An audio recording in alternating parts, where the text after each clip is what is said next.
মদিনার চারিপাশ আমি ঘুরব মদিনার চারিপাশ দু চোখে দেখব সবসে গম্বাদ আমি লিখব চিঠি দেব তোমায় পাখি পৌঁছে দিও রওজায় আল্লাহুম্মা সাল্লি আলা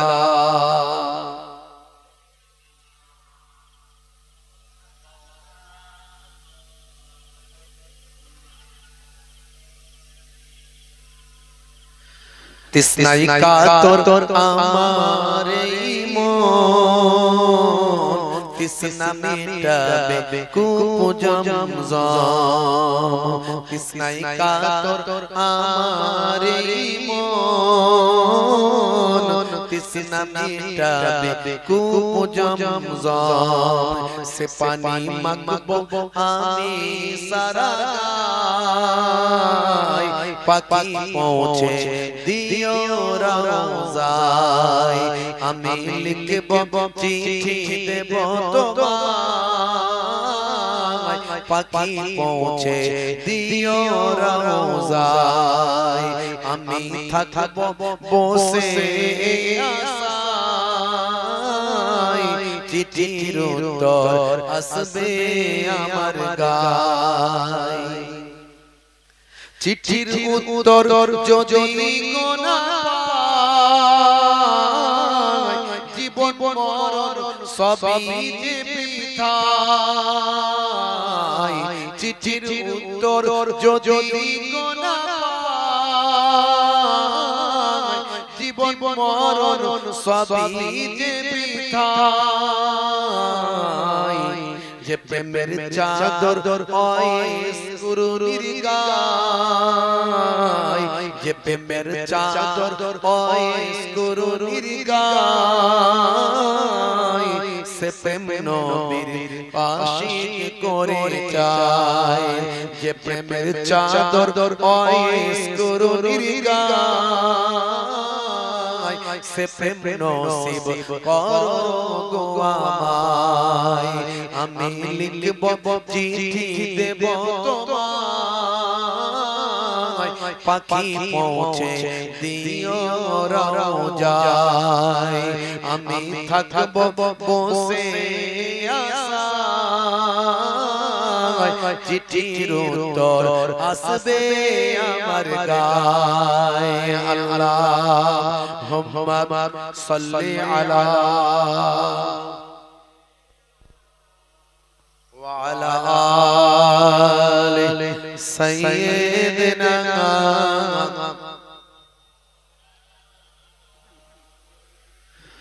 وقال الله تعالى في كلامه المجيد والفرقان الحميد ما خلقت الجن والإنس إلا ليعبدون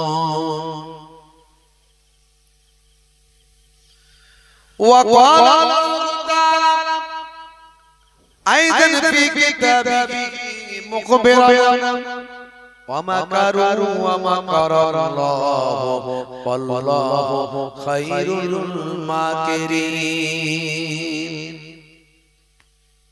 وقال النبي صلى الله عليه وسلم من تمسك بسنتي عند فساد أمتي فله أجر 100 شهيد إلى آخر الحديث أو كما قال عليه الصلاة والتسليم শ্রদ্ধেয় সম্মানীয় মঞ্চ উপবিষ্ট প্রবীণ বয়স্ক আমার বাপজি আল্লাহ করে নেক মানুষ তিনি আছেন উলামায়ে কেরামেরা আছেন সামনে উপবিষ্ট আছেন হাজী হুজ্জাজেরা মুসল্লি এজামেরা সামিন হযরতরা স্নেহের বাচ্চারা মাইক্রোফোনের আওয়াজে কান লাগিয়ে আছেন আমার মায়েরা বোনেরা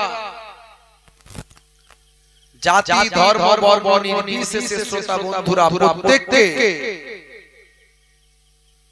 ফুরফুরা দরবার শরীফ ছোট হুজুর পীর কিবলা রাহমাতুল্লাহ আলাইহির মেয়ে ছেলে নাতি মায়াপুর নগরী হুজুর পীর কিবলা রাহমাতুল্লাহ আলাইহির ছেলে ছেলে পৌত্র আমার হরিফুরা দরবার শরীফের পক্ষ থেকে আমি মোহাম্মদুল্লাহ হুসাইনি সকলকে আন্তরিক সালাম শুভেচ্ছা ভালোবাসা জ্ঞাপন করি।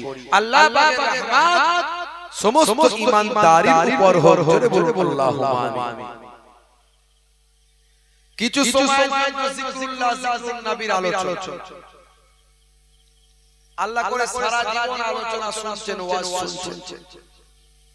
দীর্ঘ সময় ধরে আমার অত্যন্ত প্রিয় মানুষ জনাব হযরত মাওলানা মুহতারাম জাহিদুল ইসলাম বন্ধু সাহেব, তিনি নবী পাকের জীবনী বলছিলেন, আমি শুনতে পাচ্ছিলাম। আল্লাহ নবীর জীবন জিন্দেগীর কথা শুনে আমাদের জীবনকে আলোতে, দয়ার নবীর আলোতে আমাদের নিজেদের জীবনকে আলোকিত করতে হবে, তবে কাজ হবে। সোনার নাম মুসলমান নয়, মানার নাম মুসলমান, জানার নাম মুসলমান নয়, মানার নাম মুসলমান। আল্লাহ রাব্বুল আলামিন আমাদেরকে মাননে ওয়ালা মুসলমান বানান, জোরে বলুন আল্লাহুম্মা আমিন। হে তরুণ যুবকেরা, হে আমার বন্ধুরা, শুনে রেখে দিন বাবা, জেনে রেখে দেন আল্লাহর নবী আল্লাহর রাসূলকে মহব্বত করতে হবে, ভালোবাসতে হবে। এই নবী দিবসের মাস শুধু একটা মিলাদ নবীর মাহফিল করে দিলাম হবে না, আল্লাহর নবীর জীবন জিন্দেগিকে নিজেদের জীবন জিন্দেগিতে বাস্তবায়িত করতে হবে। দয়ার নবীকে ভালোবাসতে হবে, মহব্বত করতে হবে। শুধু মুখে ভালোবাসি বললে হবে না, কাজে ভালোবাসে প্রমাণ দিতে হবে। আল্লাহর নবী যে নির্দেশগুলো দিয়েছেন সেই নির্দেশগুলো পালন করতে হবে। দয়ার নবীর দেখানো পথে চলতে হবে। দয়ার নবী যে কাজগুলো করতে বলেছেন সেগুলো করতে হবে। যে কাজগুলোকে সমাজে প্রতিষ্ঠিত করার জন্য দয়ার নবী রক্ত ঝরিয়েছেন, দয়ার নবীর দান মোবারক শহীদ হয়েছে, হেলমেটটা ফেটে গিয়েছে, দয়ার নবীর কত সাহাবায়ে কেরামেরা রক্তাক্ত হয়েছেন, শহীদ হয়েছেন। আপনি যদি সাচ্চা মুসলমান হন, দয়ার নবীর যে আদর্শকে সমাজে প্রতিষ্ঠিত করার জন্য এত ত্যাগ স্বীকার করেছেন, সেই সমাজে প্রতিষ্ঠিত হওয়া নবীর তরিকাগুলো আপনাকে গ্রহণ করতে হবে। তবেই তো সাচ্চা মুসলমান বলে। নবী ভালোবাসি, নবী ভালোবাসি, নবীর জন্য জীবন দিয়ে দিতে পারবো, অথচ নামাজও পড়েন না, নবীর একটা সুন্নত নাই। এর নাম মুসলমান নয়, নবী প্রেম নয়। হে তরুণ যুবকেরা, হে আমার বন্ধুরা, শুনে রেখে দিন বাবা, জেনে রেখে দেন হে মুসলমান, আল্লাহর নবী আল্লাহর রাসূলের আলোচনা আমরা করছি, পৃথিবীর শ্রেষ্ঠ আলোচনা। আমার আল্লাহ কোরআন মাজিদের ভিতরে বললেন, ওয়ারাফা'না লাকা যিকরাক, হে নবী আপনার আলোচনাকে আমি আল্লাহ উচ্চ মর্যাদা, উচ্চ সম্মান দান করেছি। শুধু তাই নয়, পৃথিবীর বুকে তোমাদের আমি আল্লাহ একটা মডেল পাঠিয়েছি। কোন মৌলবী আজকে তুমি অনুসরণ করবে, সেই মৌলবী একদিন পথভ্রষ্ট হতে পারে। কোন মাওলানার অনুসরণ তুমি করবে, সেই মাওলানা একদিন পথভ্রষ্ট হতে পারে। কোন পীর সাহেবের অনুসরণ করবে, সেই পীর সাহেব একদিন পথভ্রষ্ট হতে পারে। তাই পৃথিবীর মানুষের জন্য কোন মাওলানা, মৌলবী, পীর সাহেবকে আমি মডেল বানাই না। হে দুনিয়ার মানুষ, তোমাদের জন্য তোমাদের নবীকে মডেল বানিয়েছি। লাকাদ কানা লাকুম ফি রাসূলিল্লাহি উসওয়াতুন হাসানা। তোমাদের জন্য তোমাদের নবীর মধ্যে আছে উত্তম আদর্শ। কারণ কোন মাওলানা, মৌলবী, পীর সাহেব যদি তোমার মডেল হয়, আমার পীর সাহেব যা বলবে তাই, আমার মাওলানা সাহেব যা করতে বলবে তাই করব, আমার মাওলানা সাহেব যেমন ভাবে চলছে সেভাবে চলব। আজকে মাওলানা সাহেব ভালো আছে, একদিন তুমি বিপদগামী হতে পারে, তখন তুমি কি করবে? হ্যাঁ, তোমার নবী হলো তোমার মডেল, তোমার মাওলানাকে তুমি মেনে চলছো, মাওলানার দেখানো পথে চলছো। নবীর কথা যতদিন বলবে, নবীর পথে যতদিন থাকবে, ততদিন মানবো, কথা ঠিক ঠিক না? কাবা শরীফের ইমাম নাম হলো কালবানী। নাম শুনে একজন কালো চেহারার ইমাম ছিলেন। কেউ কেউ বলছেন উনি বহুদিনের ইমাম নন, উনি তারাবির নামাজের ইমাম রমজান মাসে। আবার কেউ কেউ বলছেন অনেক ইমামতি করেছেন। কাবা শরীফের ইমাম কালবানী। হে তরুণ যুবকেরা, তিনি এক সময় বলেছিলেন আমি কিভাবে কাবা ঘরের ইমাম হলাম। তাকে জিজ্ঞাসা করা হয়েছিল, হে আল্লামা কালবানী, হে কাবা শরীফের ইমাম, আপনি কেমন করে কাবা ঘরের ইমাম হলেন? হে তরুণ যুবকেরা, তিনি অত্যন্ত কালো চেহারার মানুষ। হে তরুণ যুবকেরা, হে আমার মুরব্বিয়ানেরা, তিনি তখন বলেছিলেন আমি মাঝে মাঝে বাইরে চলে যেতাম, মায়ের কথা শুনতাম না, মায়ের সঙ্গে বদমাইশি করতাম, আমি মায়ের সঙ্গে খুনসুটি করতাম, আমার আম্মা জান রেগে যেতেন মাঝে মাঝে, আমার উপর রাগান্বিত হয়ে আমাকে বদদুয়া করতেন। হে তরুণ যুবকেরা, আল্লাহর নবী বলেন বাবায়ের দোয়া আল্লাহর দরবারে কবুল হয়, এতে কোনো সন্দেহ নাই। দাওয়াতুল মাজলুমিন, দাওয়াতুল মুসাফির, দাওয়াতুল ওয়ালিদিনা ওয়ালাদিহি, তিন শ্রেণীর ডাক আল্লাহর আরশে তৎক্ষণাৎ কবুল হয়, এতে কোনো সন্দেহ নাই। একটা হলো আমার মাজলুম ব্যক্তির ডাক। মাজলুম ব্যক্তি যার উপর অত্যাচার করা হয়েছে, যার উপর জুলুম করা হয়েছে, ওই ব্যক্তি যদি আল্লাহর দরবারে দোয়া চায়, আমার আল্লাহ আমার লোক বল নাই, আমার জল বল নাই, আমার অর্থ বল নাই, আমি সবার করে নিলাম, ওই ব্যক্তি আমার উপর জুলুম করছে, আমার ক্ষমতা নাই, আমি অসহায় হয়ে গিয়েছি, আমি তোমার উপরে ছেড়ে দিলাম, তুমি ফয়সালা করে দিও। হে তরুণ যুবকেরা, আমার নবী বলেন আল্লাহর দরবারে যখন কোনো মাজলুম ব্যক্তি দোয়া চায়, মাজলুমের দোয়াটা আমার আল্লাহর আরশে কবুল হয়ে যায়। দাওয়াতুল মুসাফির, কোন মুসাফির ব্যক্তি সফরে গেছে, বিদেশে গেছে, কোন প্রয়োজনে বিদেশে চলে গেছে, সেখানে তার বাপ নাই, মা নাই, ভাই নাই, বোন নাই, আত্মীয় স্বজন গুলো নাই, সেই জায়গায় গিয়ে যখন বিপদে পড়ে যায়, সেই সময় যদি মুসাফির ব্যক্তি আমার আল্লাহর দরবারে যদি দোয়া চায়, হে তরুণ যুবকেরা, আল্লাহর নবী বলেন ওই মুসাফির ব্যক্তির দোয়া আল্লাহর আরশে কবুল হয়। দাওয়াতুল ওয়ালিদিনা ওয়ালাদিহি, তিন শ্রেণীর ডাক আল্লাহর আরশে কবুল হয়, এতে কোনো সন্দেহ নাই। হে তরুণ যুবকেরা, তার মধ্যে একটা হলো পিতামাতার বদদোয়া, পিতামাতার দোয়া আল্লাহর আরশে কবুল হয়, এতে কোনো সন্দেহ নাই। বাবা যদি সন্তানের জন্য দোয়া চায়, আয় আমার আল্লাহ, আয় আমার মাবুদ, আমার সন্তানের জন্য দোয়া চায়, সারা পৃথিবীর মানুষ আমার সন্তানের শত্রু হয়েছে, মাবুদ আল্লাহ আমরা পিতামাতা আমার সন্তানের পক্ষে দোয়া চায়, সারা পৃথিবীর মানুষ আমার সন্তানের শত্রু হয়েছে, আমার আল্লাহ আমার পিতামাতা আমরা দুজন আমার সন্তানের জন্য দোয়া চাই, তুমি তাদের শত্রুদের শত্রুতা থেকে হেফাজত করে দাও। হে তরুণ যুবকেরা, সারা দুনিয়ার মানুষের শত্রুতাকে আল্লাহ এক পাশে ঠেলে দিয়ে পিতামাতার দোয়াকে সন্তানের জন্য কবুল করবেন। আল্লাহর নবী বলেন পিতামাতার দোয়া আল্লাহর আরশে কবুল হয়ে যায়। ইমাম কালবানী তিনি বলছেন আমি বড় বদমাইশ ছিলাম, ছটছটে ছিলাম, ডানপিটে ছিলাম, মায়ের কথা শুনতাম না, মাঝে মাঝে বদমাইশি যখন করতাম, মা যখন আমার সঙ্গে লেগে পারতেন না, মা তখন আমার জন্য বদদোয়া করতেন। কি বদদোয়া করতেন? মা বলতেন আল্লাহ তুমি আমার সন্তানকে কাবা ঘরের ইমাম বানিয়ে দিও। দেখেছেন মায়ের বদদোয়াটা কেমন? মায়ের বদদোয়াটা কেমন দেখেছেন?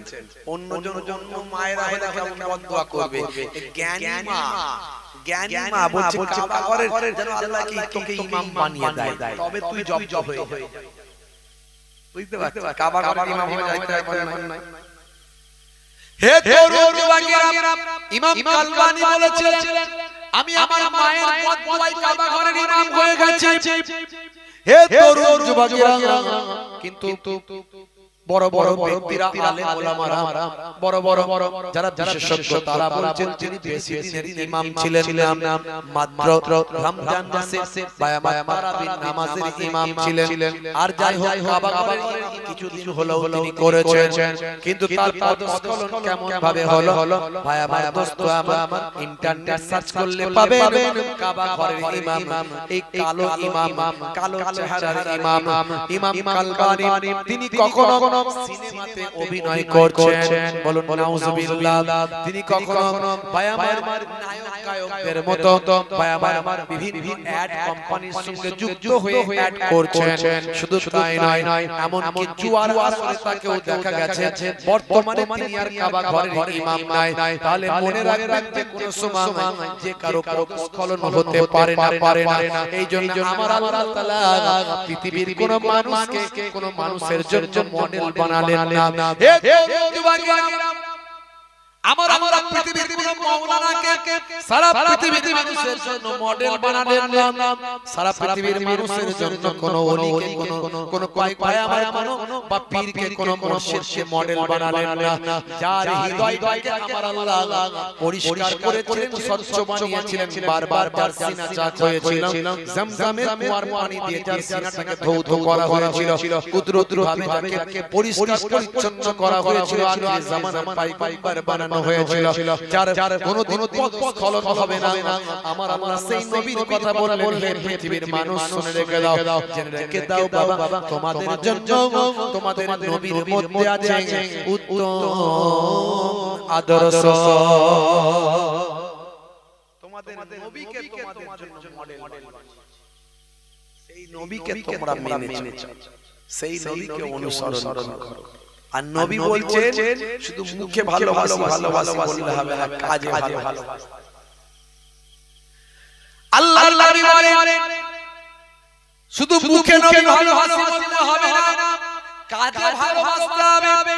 কে আমাকে ভালোবাসে আমি সেটা নিজেই বলছি। হে তরুণ যুবকেরা, আল্লাহর নবী বলেন মান আহাব্বা সুন্নতি ফাকাদ আহাব্বানি ওয়া মান আহাব্বানি কানা মাই ফিল জান্নাহ। হে তরুণ যুবকেরা, আল্লাহর নবী বলেন যে আমার সুন্নতকে ভালোবাসলো সে আমি রাসূলকে ভালোবাসলো, আর যে আমি রাসূলকে ভালোবাসলো সে আমার সঙ্গে জান্নাতি হয়ে গেল। জোরে হবে না, জোরে হবে না। নবীর সুন্নাত, নবীর তরিকা ভালোবাসতে হবে সবচেয়ে বেশি, তবেই আপনি নবীকে ভালোবাসা হবে। নবী নামাজ পড়েছেন না ছেড়েছেন? জোরে বলেন। হে যুবক, তুমি নামাজ ছেড়ে দিয়ে কেমন করে বলছো আমি নবীর প্রেমিক আশিকে রাসূল, আবার এখন বলছে আশিকে রাসূল। যা করে সব ভুল, আর নিজের পরিচয় দেয় আশিকে রাসূল। নবীর জীবন জিন্দেগি মাথা থেকে পা পর্যন্ত পাওয়া যায় না, আবার নাম দিয়েছে আশিকে রাসূল। আশিকে রাসূল হলে বলতে হয় না, লোকে বলে, আপনাকে পরিচয় দিতে হবে। ছোট হুজুর কেবলা আশিকে রাসূল ছিলেন, রাসূলের কথা বলতে কাঁদতে। তুমি কাঁদো তো দেখি, যারা কাঁদে ওয়াজ করতে দোয়া চাইতে ভাবছো তারা কি ওই নাটক করেছে ভাবছো নাকি? অত সহজ না। এই অন্তত তাদের সাদা হয়ে গেছে, তাই তাদের চোখ দিয়ে পানি বেরোচ্ছে। কাঁদা সহজ ব্যাপার নয়, কাঁদা সহজ ব্যাপার নয় ভাইরা আমার।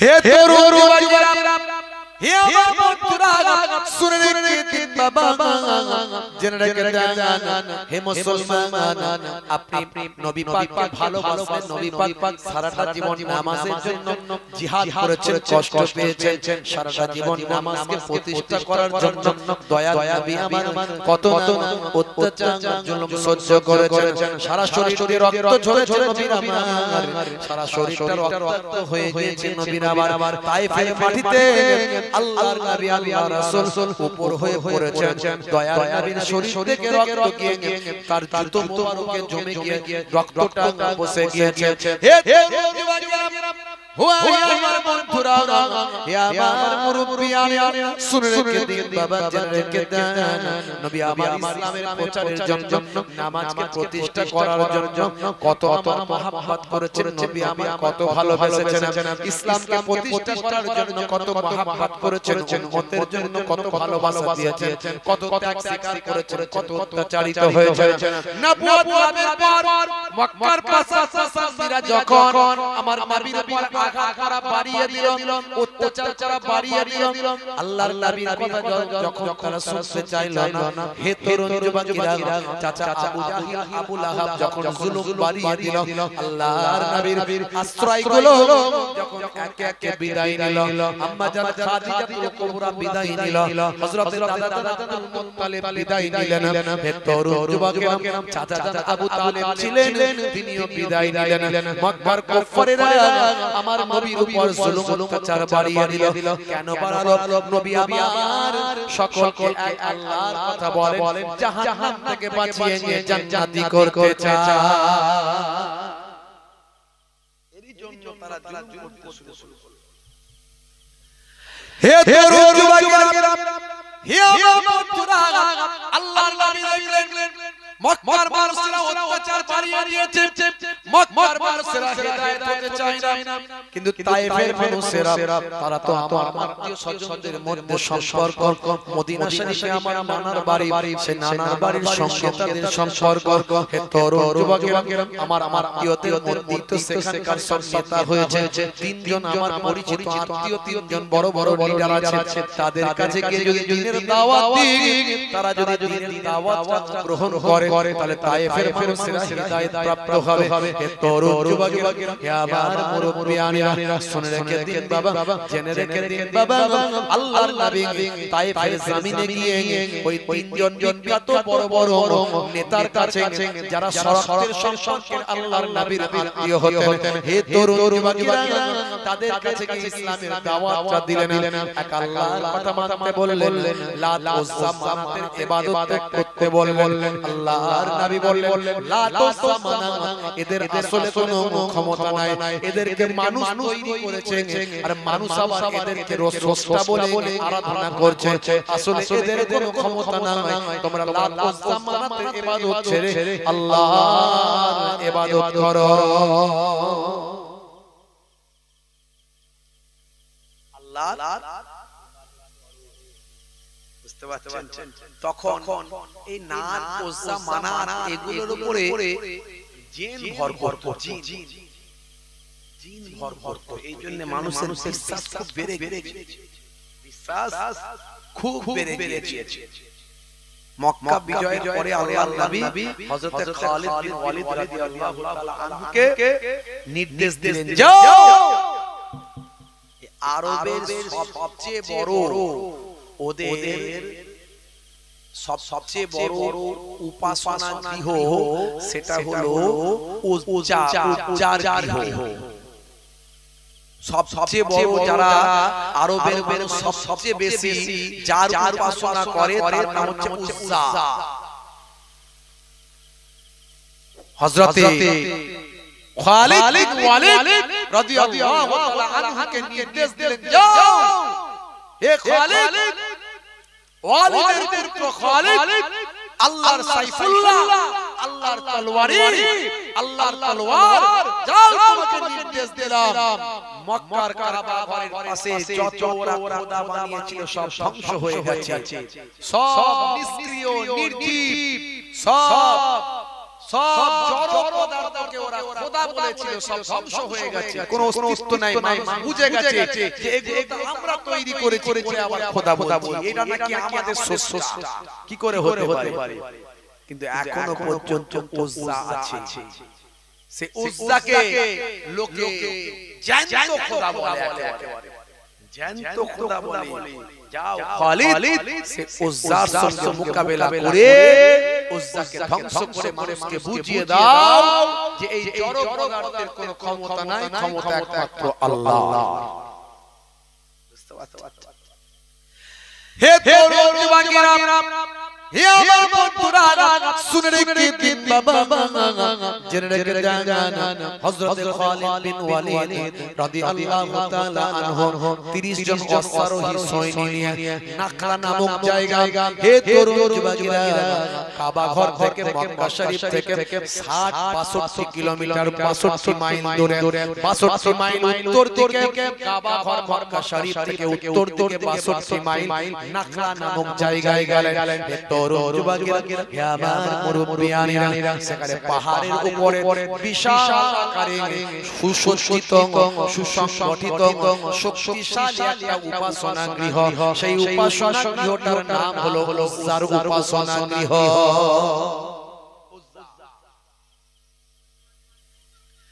বন্ধুরা, তরুণ যুবকেরা, আমার হযরত খালিদ বিন ওয়ালিদ রাদিয়াল্লাহু তাআলা আনহু তার সৈন্যদের নিয়ে, অশ্ব বাহিনী নিয়ে, ঘোড়ার বাহিনী নিয়ে, বীর বিক্রমে উলঙ্গ তলোয়ার নিয়ে সোজা পাহাড়ের উপর উঠে গিয়ে উজ্জার উপাসনা গৃহে ঢুকলেন। তরুণ যুবকেরা, হে আমার মুরব্বিয়ানেরা, সেখানে যারা পণ্ডিতেরা ছিল, ধর্মগুরুরা ছিল, ভাই আমার, হে তরুণ যুবকেরা, স্থূলাকৃতি ধর্মগুরুরা তারা বুঝতে পারল কে তুমি, দাঁড়াও। বলে আমি হলাম খালিদ, ওয়ালিদের পুত্র। বলে কি চাই আমাদের উজ্জার কাছে, কি চাই? হে তরুণ যুবকেরা, বলে উজ্জার কাছে আমাদের কিছু চাই না। এই উজ্জা হলো জড় পদার্থ, এ কখনো স্রষ্টা নয়, খোদা নয়। শুনে রেখে দাও, ইসলামী রাজ কায়েম হয়েছে, আল্লাহর নবী রাষ্ট্রপতি হয়েছেন মক্কার জমিনে। যত ওই সমস্ত জড় পদার্থ যাদেরকে মানুষ খোদা বলতো, সেগুলো সব ধ্বংসপ্রাপ্ত হয়েছে। এই উজ্জার কোনো ক্ষমতা নাই, এটা মানুষের কাছে আমি প্রচার করব। তোমরা বলো উজ্জার নাকি অনেক ক্ষমতা, উজ্জার সঙ্গে বিয়াদবি করলে সে ধ্বংস হয়ে যাবে। আমি উজ্জার সঙ্গে উজ্জাকে ধ্বংস করে আমার কোনো ক্ষতি হবে না, পৃথিবীর মানুষকে দেখিয়ে দেব। হে তরুণ যুবকেরা, হে আমার বন্ধুরা, শুনে রেখে দিন বাবা, জেনে রেখে দেন, এমন সময় হযরত বাবা খালিদ বিন ওয়ালিদ রাদিয়াল্লাহু তাআলা আনহু এই রকম একটা বিশাল সুসজ্জিত, সুসংগঠিত উপাসনা গৃহ, যেদিকে চারিদিকে অন্ধকার, শুধু মশাল জ্বলছে আর ধোঁয়া, ধুনুর ধোঁয়া, ভাই আমার, ধোঁয়াতে ভরপুর হয়ে আছে। সেখানে ভিতরে ঢুকতে গভীর গৃহের ভিতরে ঢুকে পড়েন। সেখানে গিয়ে হযরত খালিদ বিন ওয়ালিদ দেখতে পান একটা কূপ মতো সামনে করা আছে, সেই কূপ থেকে ধোঁয়া বের হচ্ছে, আর তার পাশে একটা অর্ধ উলঙ্গ নারীর সুসজ্জিত একটা চেহারা বিদ্যমান আছে। এর নাম হলো উজ্জা। অর্ধ উলঙ্গ একটা সুসজ্জিত নারীর একটা ছবি, একটা স্ট্যাচু সেখানে করা হয়েছে, তার নাম হলো উজ্জা। সে নাকি বিশাল ক্ষমতা। হযরত খালিদ বিন ওয়ালিদ সেই সময় এগিয়ে গেলেন কুঠার নিয়ে। এই বিশাল বড় 6 ফুটের উপরে এই উজ্জার স্ট্যাচু করা হয়েছে। এই স্ট্যাচু উজ্জা নাকি বিরাট বড় খোদা, বিরাট বড় শক্তিশালী, তার সঙ্গে বিয়াদবি করলে নাকি ধ্বংস হয়ে যাবে। হযরত খালিদ বিন ওয়ালিদ রাদিয়াল্লাহু তাআলা আনহু সেই সময় কুঠার নিয়ে এগিয়ে গেলেন। হে তরুণ যুবকেরা, হে আমার মুরব্বিয়ানেরা, ওই উপাসনা গৃহের বড় বড় পণ্ডিতেরা, আরবের ওই সমস্ত কুরাইশদের বড় বড় স্থূলাকৃত তো পণ্ডিতেরা মোটা মোটা পণ্ডিতেরা বলতে লাগলো সাবধান খালিদ, হে খালিদ শুনে রেখে দাও, জেনে রেখে দাও, তুমি আমাদের এই খোদাকে তুমি নষ্ট করো না, ভেঙো না, যদি তুমি ভাঙো তাহলে মুসিবতে পড়বে, বিপদে পড়বে। হে তরুণ যুবকেরা, এই ভাবে হযরত খালিদ বিন ওয়ালিদকে ভয় পাওয়াতে লাগলো। হযরত খালিদ বিন ওয়ালিদ বললেন, তোমরা সরে যাও, তোমরা উজ্জার কাছ থেকে সরে যাও, নালে তোমরাও বিপদে পড়বে। হযরত খালিদ বিন ওয়ালিদ উলম উঠার দিয়ে উজ্জাকে টুকরো টুকরো করে জমিনে শুইয়ে দিয়ে সেখান থেকে ঘোড়ায় অশ্বারোহণ করে আল্লাহর নবীর দরবারে এসে হাজিরা দিলেন। দয়ার নবীর কাছে এসে সালাম দিয়ে উজ্জার ঘটনা জানিয়ে দিলেন। আল্লাহর নবী বললেন, খালিদ তুমি যে উজ্জাকে টুকরো টুকরো করে দিয়েছো, উজ্জাকে যখন টুকরো টুকরো করছিলে তখন কি কোনো বাধার সম্মুখীন হয়েছো? কেউ তোমাকে বাধা দিয়েছে? হযরত খালিদ বিন ওয়ালিদ বললেন, ওখানকার পণ্ডিতেরা আমাকে বলছিল এটা করবেন না, গজব হবে, ধ্বংস হবে, তা আমি তাদের কথা শুনিনি। না, কেউ তোমাকে অ্যাটাক করতে আসেনি? বলে না, যাও, তুমি যে উজ্জাকে ভেঙেছো ওটা আসল উজ্জা নয়, আসল উজ্জা এখনো সেখানে আছে। এ খালিদ তোমাকে আবার যেতে হবে, যাও তুমি সেখানে মোকাবিলা করে আসল উজ্জাকে ধ্বংস করে আসো। আরবের মানুষ মনে করে যা কিছু আরবের মানুষ করে সব উজ্জার নামে করে, উজ্জা আমাদের পক্ষে আছে তাহলে আমাদের কোনো চিন্তা নাই। মুহাম্মদ সাল্লাল্লাহু আলাইহি ওয়াসাল্লামকে উজ্জার নামে ধ্বংস করব, তারা বলে যাও যাও আরবের মানুষদের বুঝিয়ে দাও আসলে উজ্জার কোনো ক্ষমতা নাই, যা আছে ক্ষমতা সব একমাত্র মহান আল্লাহ। হে তরুণ যুবকেরা, হে আমার বন্ধুরা, শুনে রেখে দিন বাবা, জেনে রেখে দেন আল্লাহর নবীর নির্দেশ পেয়ে আল্লাহর তলোয়ারি সাইফুল্লাহ আবার 30 জন সৈন্য নিয়ে অশ্বারোহী আরোহী সৈন্যদের নিয়ে তড়িৎ গতিতে ছুটতে লাগলেন। চল 65 মাইল পার করে সেই পাহাড়ের উপরে উঠে বলে নাকলা পর্বতে, ওই নাকলা পর্বতের উপরে সেই সুসংগঠিত সেই বাবা বিশাল বড় উপাসনা গৃহের ভিতর প্রবেশ করলেন। এবারে ভাই আমার ওই সমস্ত পণ্ডিতেরা বুঝতে পেরেছেন যে এবার মনে হয় আসল উজ্জাকে ধ্বংস করতে এসেছে। এবার তারা তলোয়ার দিয়ে বাধা দিল, কিন্তু এই স্থলকাত ভাই আমার স্থূলকৃত এই মোটা মোটা চেহারার পণ্ডিতেরা আল্লাহর তলোয়ারের সামনে কি দাঁড়াতে পারে? বাবা কোচোটা হয়ে গেল, কেউ পালিয়ে গেল। হে তরুণ যুবকেরা, যারা বাধা দিতে এসেছিল তারা ধ্বংসপ্রাপ্ত হলো, পালিয়ে গেল।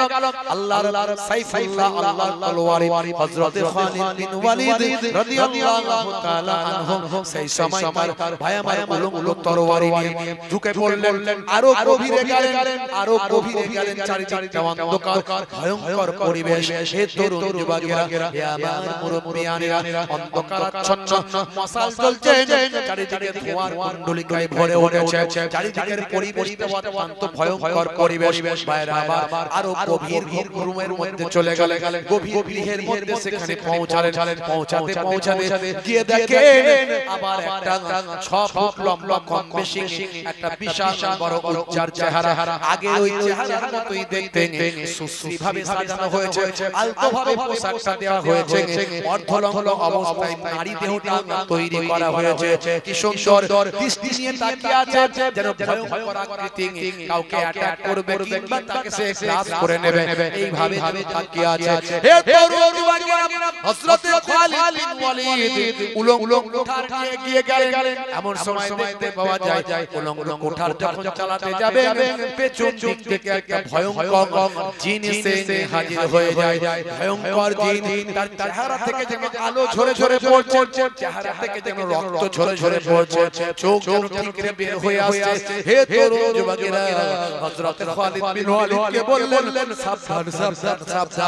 সাবধান হয়ে যাও, তোমার এত বড় কথা, তুমি উজ্জার শরীরে আঘাত করতে এসেছো। হে তরুণ যুবকেরা, আমি তোমাকে ধ্বংস করে দেব। এইভাবে ভয়ঙ্কর আকৃতি নিয়ে আল্লাহর সাইফুল্লাহ আল্লাহর তলোয়ারি হযরত খালিদ বিন ওয়ালিদকে বলে। এমন গম্ভীর আওয়াজ ছিল, ভয়ঙ্কর পরিবেশ ছিল, যে কোনো মানুষ ভয় পেয়ে যাবে। কিন্তু আল্লাহর তলোয়ারির সামনে কথা বললে পৃথিবীর কোনো মানুষকে আল্লাহর তলোয়ারি কখনো ভয় পায় না। সাইফুল্লাহ কখনো ভয় পায় না, হযরত খালিদ বিন ওয়ালিদ কখনো ভয় পায় না। সেই সময় হযরত খালিদ বিন ওয়ালিদ আল্লাহর নাম নিয়ে ওই উলঙ্গ তলোয়ার দিয়ে যে কচুকাটা করে দিলেন। দেওয়ার পর কুঠার দিয়ে ওই উজ্জাকে ধ্বংস করে মাটির সঙ্গে মিশে পায়ামার আবার সারোহণ করে আল্লাহর নবীর দরবার শরীফে হাজির হলেন। দয়ার নবীকে সব কিছু খুলে বললেন। সেদিন থেকে পৃথিবীর চরিত্র থেকে পৃথিবীর জমিন থেকে এই মানুষ তৈরি করা স্রষ্টা ধ্বংস হয়ে গেল। হে তরুণ যুবকেরা, পৃথিবীর সব ধর্মগ্রন্থে এক স্রষ্টার কথা বলা হয়েছে। ভালো করে আপনি যদি ধর্মগ্রন্থগুলো পড়েন দেখবেন এক স্রষ্টার কথা বলা হয়েছে। মানুষ নিজস্ব খোদা বানিয়েছে, নিজেদের সুবিধার্থে, নিজেদের অর্থ ইনকামের জন্য নিজেরা নিজেদেরকে খোদা বানিয়েছে, প্রভু বানিয়েছে। হে তরুণ যুবকেরা, হে আমার মুরব্বিয়ানেরা, এইভাবে আল্লাহর নবী সাহাবায়ে কেরামেরা দ্বীনের জন্য কষ্ট করেছেন, ইসলামের জন্য কষ্ট করেছেন। নবী আমার কত আঘাতপ্রাপ্ত হয়েছেন। দয়ার নবীকে আপনি ভালোবাসেন, অথচ নবী নবী নবী নবী করছেন। নবীর দেওয়া নামাজ আপনি পড়েন না। আপনি যদি নামাজি হয়ে যেতেন তাহলে আপনি মদখোর হতে পারতেন না, সুদখোর হতে পারতেন না, জিনাখোর হতে পারতেন না। আপনার নামাজ আপনাকে মদ খাওয়া থেকে বাঁচাতো, আপনার নামাজ আপনাকে সুদ খাওয়া থেকে বাঁচাতো, আপনার নামাজ আপনাকে জিনাখোর থেকে বাঁচাতো, আপনার নামাজ আপনাকে লটারিখোর থেকে বাঁচাতো, আপনার নামাজ আপনাকে চুরি করা থেকে বাঁচাতো। নামাজ আপনাকে অন্যায় থেকে বাঁচাতো। ইন্নাস সালাতা তানহা আনিল ফাহশাই ওয়াল মুনকার, নিশ্চয় নামাজ তোমাকে অশ্লীলতা অন্যায় থেকে রক্ষা করবে। জোরে বলুন সুবহানাল্লাহ। কয়েকদিন আগে লাল কেল্লায়, দিল্লির লাল কেল্লা, কয়েকদিন আগে দিল্লির লাল কেল্লায় 1 কোটি টাকা মূল্যের ভাই আমার ওই ডায়মন্ড আর বিভিন্ন স্বর্ণ দিয়ে তৈরি করা ওই কলসি চুরি হয়েছিল। আপনারা খবর জানেন কিনা জানি না, কয়েকদিন আগের কথা বলছি, লাল কেল্লা থেকে চুরি হয়েছিল। হে তরুণ যুবকেরা, ওই লাল কেল্লায় জৈনদের জৈন সম্প্রদায়ের সভা, জৈন সম্প্রদায়ের মানুষেরা তারা লাল কেল্লার ভিতরে একটা সভা করছিল, ধর্মীয় সভা করছিল।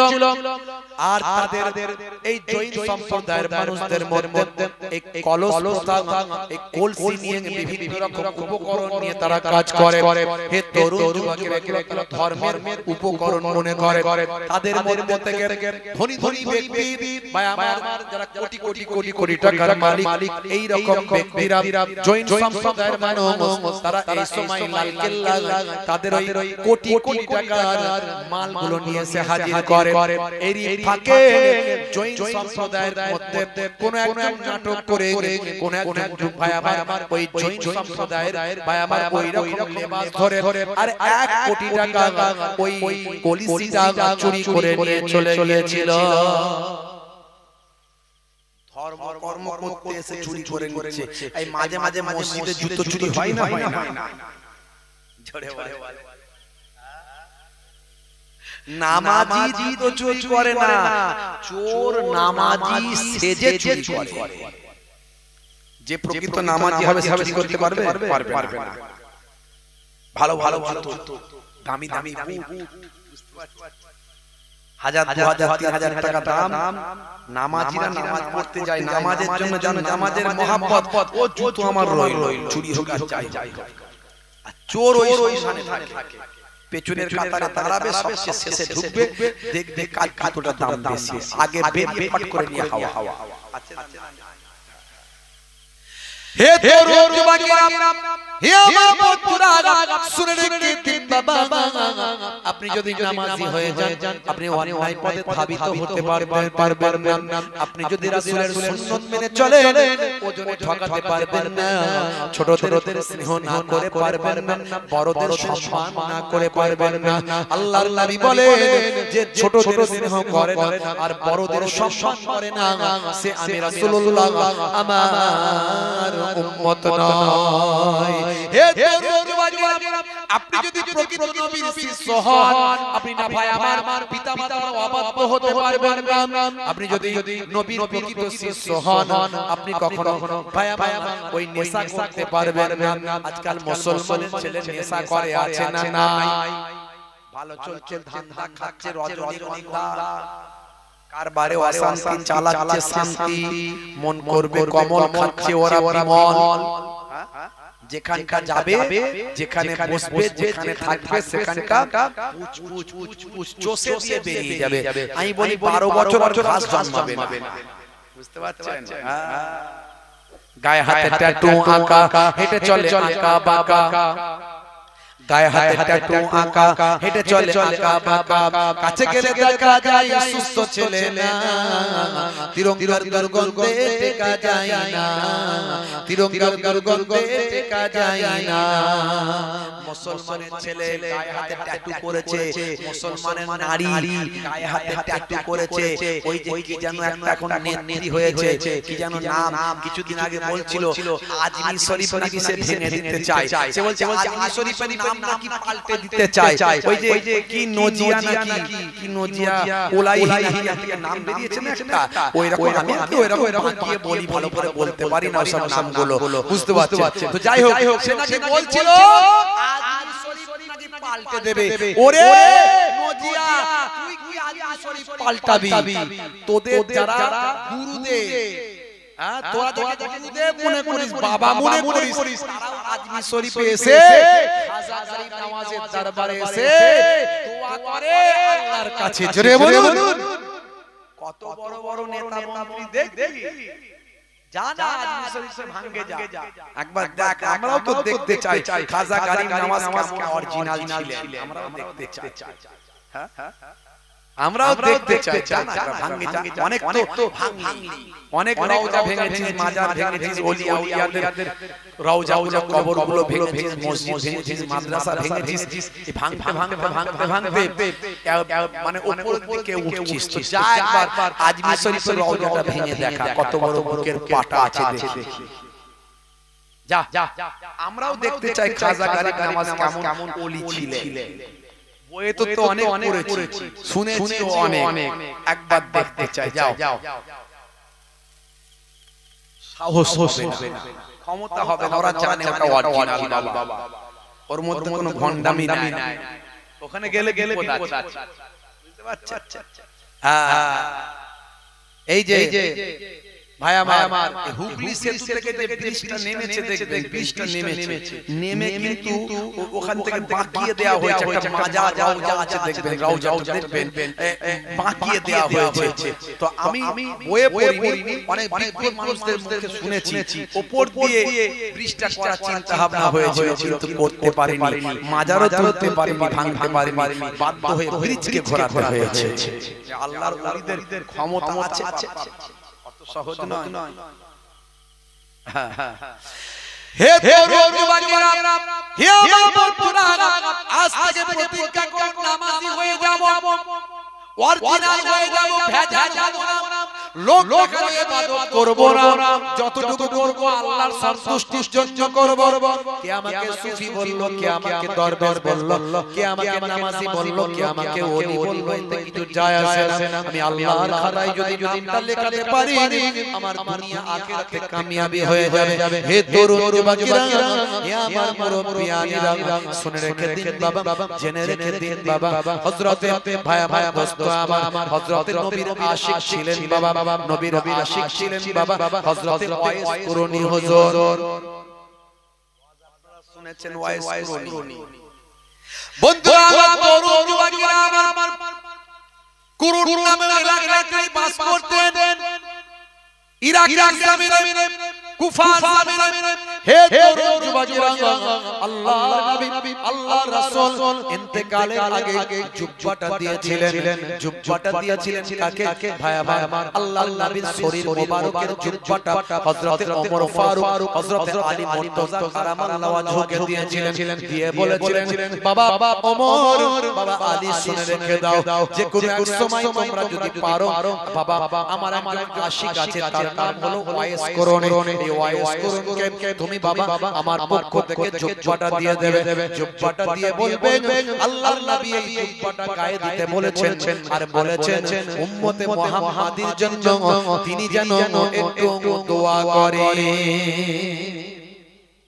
দেখেছেন আল্লাহর নবী জামানার মানুষ কিন্তু নবীর সঙ্গে দেখা হয়নি নবীর নাম শুনেছে ওহদের ময়দানে দয়ার নবীর দাঁত ভেঙে গিয়েছিল এই কথা যখন ওয়াইস কুরুনি শুনেছিল তখন একটা করে সব দাঁত ভেঙে ফেলেছিল আমার নবীর কোন দাঁতটা ভেঙেছে আমি জানি না তাই আমি আমার সব দাঁতগুলো ভেঙে ফেললাম নবীর মহব্বতে আমার নবীর দাঁত ভেঙেছে আমার দাঁত ঠিক থাকবে আমার নবীর দাঁত ভেঙেছে আমার দাঁত গোটা থাকবে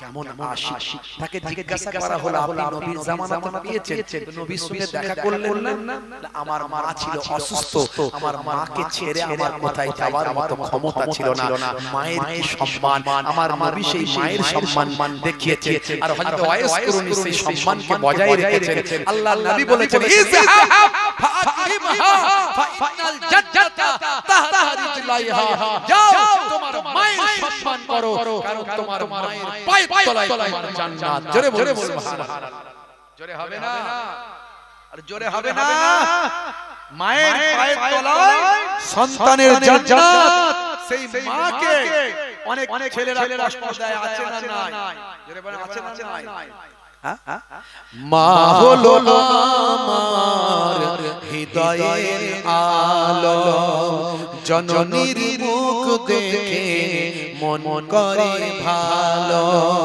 মায়ের আঁচলেতে কত মুখ মুছেছি যখনই মুখে হাতে নোংরা দেখেছি মা আমার কান্নায় বিচলিত হয়ে যায় জননীর দুঃখেতে বুকটা ফেটে যায় মায়ের কদমেতে জান্নাত জানো কি সেই কদমে তুমি চুম্বন করো কি আরো কত সম্মান মায়ের জানো কি জানলে জীবনে তুমি তা মানো কি জোরে হবে না জোরে হবে না মাকে কষ্ট দেবেন না বাপ যতই নামাজ রোজা দিন ধর্ম সৎ মাকে যদি কষ্ট দেওয়া দেন বাপ সব বরবাদ হয়ে যাবে সবটা নষ্ট হয়ে যাবে নবীর সাহাবী হযরত আলকামা রাদিয়াল্লাহু তাআলা আনহু নবী পাকের সাহাবী হযরত আলকামা রাদিয়াল্লাহু তাআলা আনহু বুঝতে পারছেন সাহাবী নবী পাক এই কষ্ট হচ্ছে আপনাদের হ্যাঁ হতে শেষ করে দেব জোরে শেষ করে দেব আচ্ছা কারা চারা হাত তুলে দেখানো দেখি এত মানুষ চাই না যখন শেষ করে দিই আমি বলেছি কারা চারা হাত তোলেন এত মানুষ হাত তুলে দিয়েছে ঝুঁকে যাচ্ছে মা ছিল এক গো আলকামা সাহাবীর বড় ভালোবাসতো পুত্রর বেনাজির মায়ের হৃদয়ে ব্যথা লেগে যায় যখনই মা বলে প্রভু আমি তার জননী জোরে হবে না এখন সব অনেক সৃষ্টি বেরিয়েছে বুঝতে পারছো কি যে শিল্পীরা মাঝে মাঝে লেখে আমার মাথায় কিছু ঢোকে না লিখতে হবে সঠিক আমি কোন শিল্পী নয় ভাঙাচোরা একটু কবি আর যা হয় নিজেই বলি আমারই লেখা আমি গাই ও কারো পাবেন না জি হ্যাঁ ভাঙাচোরা একটু কবি বলতে পারে সময় পেলে দু চার কলম চালায় এখন সব শিল্পী বেরিয়ে সব কত রকমের কি যে লিখছে মানে ওই জানে না, বুঝতে পারছো? যে গাইছে তার দোষ আমি দিচ্ছি না, যে গাইছে তার দোষ আমি দিচ্ছি না, কিন্তু শিল্পীদেরকে ভেবে চিন্তে লিখতে হবে যেন বার্তাটা ঠিক যায়, সঠিক কথাটা যেন লিখি। আর এমন গজল গাইছে মাঝখানে এত মিউজিক, এত ঠিকঠাক ঢুকাচ্ছে, সে গজল হচ্ছে না গান হচ্ছে, বলে যাচ্ছে। কথা ঠিক না ভুল বলে? কি অবস্থা! এই আল্লাহর জিকির করছে, এমন করছে যেন মিউজিক বাজছে। কি রে ভাই, হ্যাঁ ছেলে খেলামি হচ্ছে নাকি আল্লাহর জিকির নিয়ে? কি রে ভাই, পরিষ্কার হবে আল্লাহ আল্লাহ বল, ঠিক আছে, মজা হচ্ছে, কোরআন হাদিস মজা হচ্ছে, না না চলবে না বাবা, চলবে। গজল লিখে দিল, যিনি গাইছেন তার কথা আমি বলছি না, গাওয়ার সময় হয়তো অনেকে বেখেয়াল হয়ে গেয়ে দিতে পারে। গজল লিখে দিল, দুই দিকে দুই সাহাবী হায়, মাঝখানে আমার নবী জিন্দা শুয়ে রয়। ওরে ও মাটি মদিনার মাটি, ওরে ও ভূমি মদিনার ভূমি, দুই দিকে দুই সাহাবী হায়, মাঝখানে আমার নবী জিন্দা শুয়ে রয়। যিনি গাইছেন তার আমি কথা বলছি না, যিনি লিখছেন তার উপর আমার কথা। আল্লাহর নবী সাহাবী দুই দিকে দুজন আছে না একদিকে আছে? হাজী সাহেব জিজ্ঞাসা করো, আল্লাহর নবীর রওজাতে পরিষ্কার নাম লেখা আছে। এখন এই ভুলগুলো যদি ধরিয়ে দিই কিছু মানুষের রাগ হয়ে যাবে, কিন্তু লিখবেন যখন কলমটা চালাবেন সমাজের মানুষ ওটাই গাইবে, হাজার হাজার ভাইরাল, এই গজল ভাইরাল। প্রত্যেকটা গ্রামে জলসা জুলুস মাহফিলে বাচ্চারা গাইছে, দুই দিকে দুই সাহাবী হায়, মাঝখানে দয়ার নবী জিন্দা শুয়ে রয়। আমার নবী তার মানে মাঝখানে আছে আর দুই দিকে দুই সাহাবী আছে নাকি? গিয়ে দেখে এসো ভালো করে ইতিহাস জানো, পড়ো, দেখবেন আল্লাহর নবী একদিকে আছে, প্রথমে আছেন, তার পাশে হযরত আবু বকর সিদ্দিক, তার পাশে হযরত ওমর ফারুক। জোরে বলো সুবহানাল্লাহ। এটা মানুষকে ভুল মেসেজ দেয়া হয়ে যাচ্ছে ভাইরা আমার। আর এই গজলকে নিয়ে ছেলে খেলামি করলে চলবে না, এগুলো ভালো জিনিস না, গজল এগুলো ভালো জিনিস, মানে মতলব অনেক, এই দু লাইনে অনেক বড় ব্যাখ্যা। আল্লাহর নবী কবিতা পছন্দ করতেন, শায়ের পছন্দ করতেন, আবার কিছু মানুষ আছে আবার গজল, শায়ের, কবিতা, নাতের বিরোধিতা করে। দেখবেন যারা বিরোধিতা করছে স্টেজে উঠে নাত গজলের, তারা কিন্তু আবার গাইতে পারে না বলে বিরোধিতা করে। তারা গাইতে পারে না বলে বিরোধিতা করে, কিন্তু তারা কে বিরোধিতা করলো, কে বললো দেখার দরকার নাই। কোরআন হাদিস অনুযায়ী সাব্যস্ত হলে চলবে, না হলে চলবে না, পরিষ্কার কথা। আমার দলিল কোরআন হাদিস। আমার নবী নিজে কবিতা পছন্দ করতেন, নিজে শায়ের ভালোবাসতেন। আল্লাহর নবীর অনেক শায়ের ছিল যারা কুফারে কুরাইশের শায়েরদের সঙ্গে ডিবেট করত কবিতার মাধ্যমে। আল্লাহর নবীর বিখ্যাত একজন শায়ের ছিলেন, তাকে বলা হলো শায়েরুর রাসূল। তার নাম হলো, সেই সাহাবী হুজুরের নাম হলো হযরত হাসান বিন সাবিত রাদিয়াল্লাহু তাআলা আনহু। তুমি গাইতে পারো না বলে তুমি বলছো গজল চলবে না, নাম চলবে না, এই নাতের বিরোধিতা, গজল না, ওগুলো বলো না। সঠিক ইসলামে নাত গজল কেমন চলবে সেটা বলো। নাত গজল নিয়ে যেন গান বাজনায় পরিণত না করে সেটা ভুল ব্যাখ্যা করবেন না, এগুলো নিয়ে অনেক সমালোচনা করে। মা ছিল এক গো আলকামা সাহাবীর, বড় ভালোবাসতো পুত্র বেনাজির। মায়ের হৃদয়ে ব্যথা লেগে যায় যখনই, মা বলে প্রভু আমি তার জননী। নবীর সাহাবী মায়ের বুক খুলে গেছে। হাত দুটো তুলে মা খোদাকে জানাই, বড় ব্যথা পেয়েছি ও গো খোদা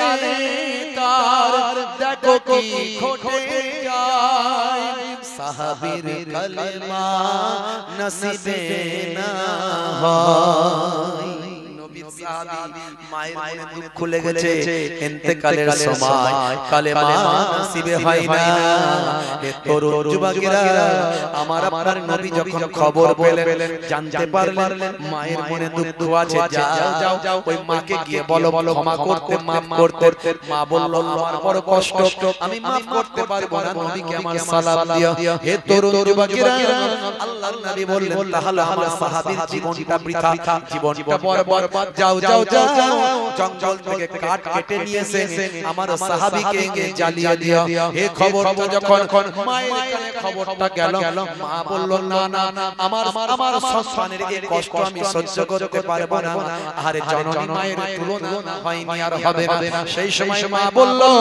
যাও যাও যাও আমি আমার সন্তানকে ক্ষমা করে দিলাম জোরে হবে না আরে জোরে হবে না আরে জোরে হবে না ভাইরা মা ছিল এক গো আলকামা সাহাবীর বড় ভালোবাসতো পুত্রর বেনাজির মায়ের হৃদয়ে ব্যথা লেগে যায় যখনই মা বলে প্রভু আমি তার জননী হাত দুটো তুলে মা খোদাকে জানায় বড় ব্যথা পেয়েছি ও গো দয়াময় ইন্তেকালে তার দেখো কি ঘটে যায় সাহাবীর কালেমা নসিবে না হয় নবীজির ওসিলায় মা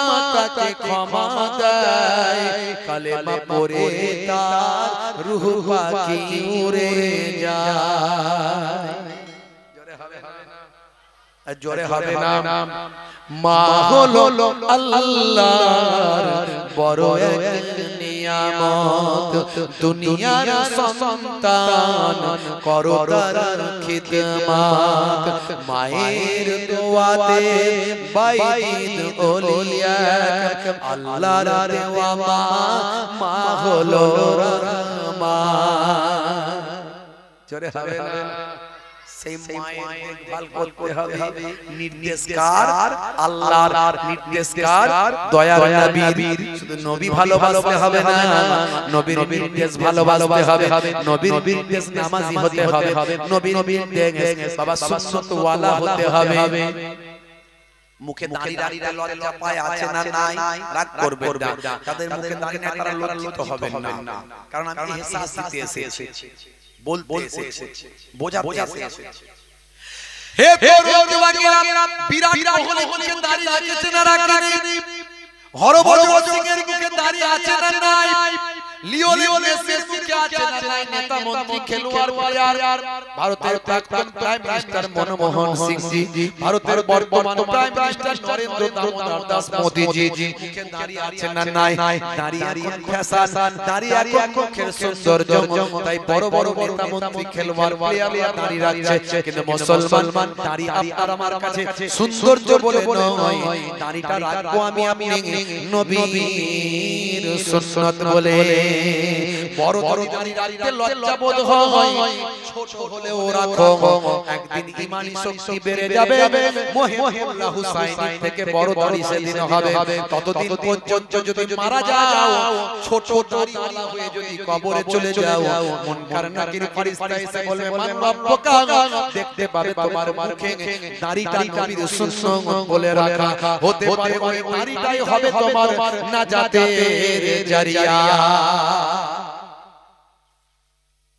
নবী নবী করলে তো শুধু হবে না নবীকে ভালোবাসতে গেলে নবীর সুন্নাত তরিকা আখলাক চরিত্রকে ভালোবাসতে হবে নির্দেশনাকে ভালোবাসতে হবে তবেই নবী বলছেন আমাকে ভালোবাসা হলো জোরে জোরে বলুন সুবহানাল্লাহ আজ থেকে প্রতিজ্ঞা করুন নামাজ হয়ে যাবে সুন্নাত ওয়ালা হয়ে যাবেন দাড়ি ওয়ালা টুপি ওয়ালা জুব্বা ওয়ালা হয়ে যাবেন না পারেন অত নামাজিটা হবে নামাজ ছেড়ে দিয়ে জান্নাতে যেতে পারবেন না আর আপনি বিপদে পড়ছেন আপনার আল্লাহর অফিস আছে সেই অফিসটা হলো নামাজের পার্টি সবের একটা অফিস আছে না, ডাক্তার দেখাতে গেলে ডাক্তার চেম্বারে যেতে হবে ভাই। অ্যাডভোকেটের সঙ্গে দরকার আছে, অ্যাডভোকেটের চেম্বারে যেতে হবে। আল্লাহর কাছে কিছু বললে আল্লাহর চেম্বার আছে, অফিস আছে, সেটা হলো নামাজের পাঠ। একদিন দুদিন তিন দিন ধরে আপনার অভিযোগ আল্লাহকে বলছেন, 21 দিন পর থেকে ইনশাআল্লাহ বুজুর্গানের দিন আল্লাহওয়ালা মানুষরা পরীক্ষা করে দেখেছে 21 দিন পর থেকে আল্লাহর কাছে যে দোয়া চাওয়া হয় অন্তর থেকে চাইতে ইনশাআল্লাহ একটু করে সব কবুল হয়ে যায়। জোরে হবে না, জোরে হবে না ভাইরা আমার। সেই নামাজিটা যদি হয়ে যায়, মুয়াজ্জিন তো বারবার বলছে হাইয়া আলাস সালাহ, এসো নামাজের দিকে এসো। নামাজে কি হবে, মুয়াজ্জিন আবার বলছে হাইয়া আলাল ফালাহ, নামাজে এলে আমি আল্লাহ তোমাকে কামিয়াবি দান করে দেব। জোরে হবে না বাবাজি আমার। নবী পাকের জীবন জিন্দেগি আজকে আমি বলতে পারলাম না, কিছু নাসিহামূলক কথা বললাম, নবী পাকের নির্দেশনার কথাগুলোকে বললাম, আদর্শের কথাগুলো বললাম, নিজেদের ঈমান আমলকে তরতাজা করার কথাগুলো বললাম। আল্লাহ রাব্বুল আলামিন আমাদের কবুল ও মঞ্জুর করুন। আল্লাহুম্মা আমিন। বলুন আল্লাহুম্মা আমিন। ভাইরা আমার, আগামী বছর এই মাহফিলটার জন্য একটুখানি আপনারা যদি দান সাদকা করেন, একটু যদি নবী পাককে ভালোবেসে দান যদি আপনারা দেন, তবে আগামী বছরে জান্নাতের বাগানটা সুন্দর করে করা যাবে। কি গো, এই রবিউল আউয়াল মাসে আমরা জান্নাতের বাগানে বসেছি, এটা আমাদের জন্য সৌভাগ্য। দুনিয়ার মধ্যে সবচেয়ে ভাই আমার শ্রেষ্ঠ আলোচনা আল্লাহর কোরআন বলছে, আমার আল্লাহ বলছেন ওয়া রাফা'না লাকা যিকরাক, হে নবী আপনার আলোচনাকে আমি আল্লাহ উচ্চ মর্যাদা দান করেছি। জোরে জোরে বলুন সুবহানাল্লাহ। তো সেই নবীর আলোচনার মাহফিল হওয়া দরকার আছে না নাই? নবী পাকের মাহফিল ওয়াজ যেখানে হবে, আলোচনা হবে, সেই এলাকা থেকে বিপদ আপদ মুসিবতকে আল্লাহ সরিয়ে দেবে ইনশাআল্লাহ। জোরে বলুন সুবহানাল্লাহ। যারা সহযোগিতা করবে তাদের জাযা বদলা আল্লাহ দুনিয়া আখিরাতে দান করবেন। বলুন আল্লাহুম্মা আমিন। ভাইরা আমার নবীকে আল্লাহ এত ভালোবাসেন, নবীর জন্যই তো সবকিছু। আর সেই নবীর সালেহ আলোচনা করবেন আপনি, আলোচনার মজলিস সাজাবেন, সেখানে যদি আপনি দান করেন আপনার দান কমবে না, টাকা পয়সা সম্পদ কমবে না। কোরআন মাজিদে আমার আল্লাহ বলেছেন মান জাআ বিল হাসানাতি ফালাহু আশরু আমসালিহা, এক দিলে বান্দা আমি 10 দেব। জোরে বলুন সুবহানাল্লাহ। ভাইরা আমার, সেই দয়ার নবীকে ভালোবেসে আগামী বছরে জান্নাতের বাগানের জন্য আমি মাত্র 8 জনকে চাইবো। জান্নাত হলো 8টা, জান্নাত হলো 8টা।